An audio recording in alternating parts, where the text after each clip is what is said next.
बिस्मिल्लाहिर्रहमानिर्रहीम। अस्सलाम वालेकुम नाज़रीन। बुशरा बीबी और जुल्फी बुखारी की ऑडियो लीक के पीछे मामला कुछ और है। असल में जो आपको दिखाई दे रहा है, जो सुनाई दे रहा है, जो एडिटेड ऑडियो आपके सामने आई है, मामला उस तरह से नहीं है। असल मामला क्या है, जो पीछे की स्टोरी है वो अब खुलकर सामने आ गई है। और पीछे की स्टोरी के बाद हम आपको ये भी बताएंगे कि ऑडियो लीक्स का ये जो सिलसिला है, एक के बाद जो दूसरी ऑडियो आ रही है, ये बेसिकली हो किस वजह से रहा है। इस कहानी के ताने बाने मिलते हैं। आज की कहानी जो कि बड़ी इंपॉर्टेंट है, स्पीकर कौमी असम्बली से तहरीके इंसाफ के अरकान की मुलाकात। ये बेसिकली अपने लोग इस्तीफे देने गए, लेकिन स्पीकर से अंदरूनी मुलाकात की जो कहानी सामने आई है, उससे ये पता लगता है, हमारे जराए कंफर्म करते हैं कि असल मामला ये है। इस वजह से ऑडियो लीक्स हो रही हैं और जो बात स्पीकर की जानिब से की गई है, ये बात खासा है इस ऑडियो लीक्स का। मैं आपके सामने ये पूरी स्टोरी रखूंगा कि एक्चुअली ये किस तरह से बनाई गई, पीछे एजेंडा क्या था, और इसके बाद ये जो अब मंजरे आम पर आ रही हैं और स्पीकर कौमी असम्बली से ये जो मुलाकात है,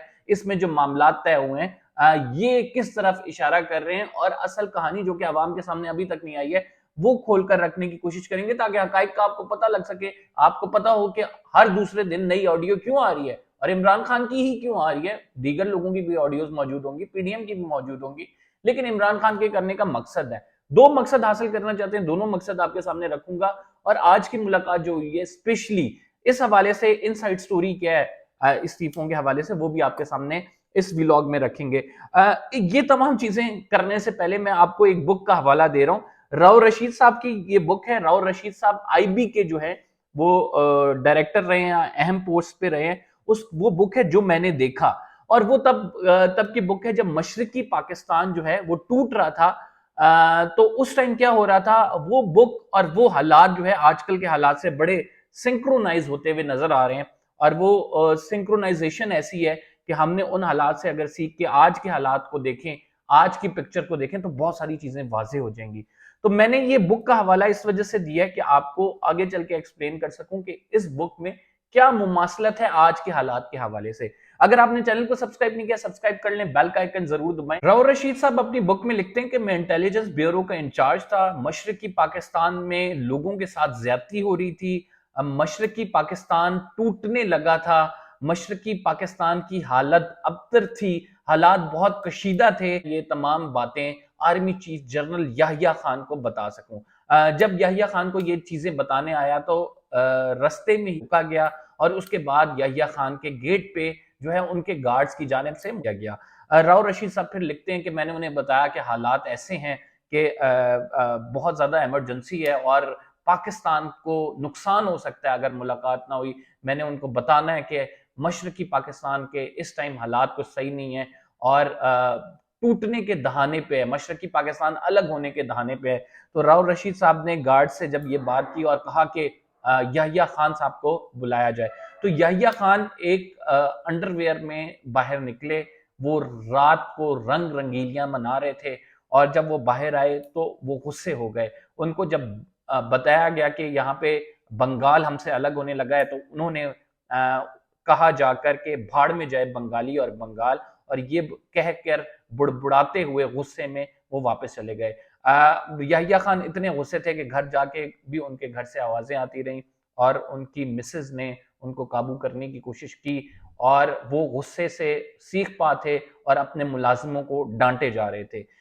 राव रशीद साहब लिखते हैं कि एक तरफ तो पाकिस्तान टूटने लगा था, दूसरी तरफ वहां उस टाइम के आर्मी चीफ को ये खबर नहीं थी कि क्या कुछ हो रहा है मशरकी पाकिस्तान के साथ, क्योंकि वो अपनी अय्याशियों में मसरूफ थे।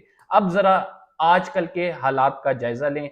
मैं इशारा उस तरफ नहीं कर रहा कि हमारी आर्मी सो रही है, मेरा इशारा सिर्फ उस तरफ है कि हमारी प्रायोरिटीज क्या है। राइट नाउ पाकिस्तान की मईशत को देखा जाए तो पाकिस्तान डूबने के दहाने पे है, हम डिफॉल्ट करने वाले हैं।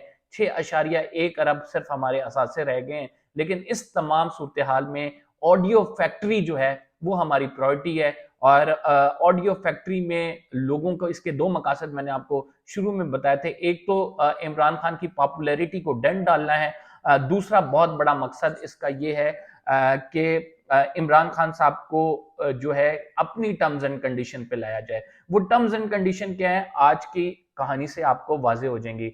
आज स्पीकर कौमी असम्बली से मिलने जो है तहरीक इंसाफ का वफ्द गया। मैं आपको यहाँ पे बता दूं कि तहरीक इंसाफ के वफ्द में वो अरकान शाह महमूद कुरैशी और परवेज खटक साहब, जो कि इस्टेब्लिशमेंट से बातचीत में किसी भी तरह से इन्वॉल्व हैं, वो अरकान नहीं गए। और इमरान खान साहब ने इसका नोटिस लिया और इसका इजलास भी बुला लिया कि आप दोनों क्यों नहीं शामिल थे। असद कैसर की सरबराही में यह वफद गया और इस वफद ने मुलाकात की जो है राजा परवेज अशरफ साहब से।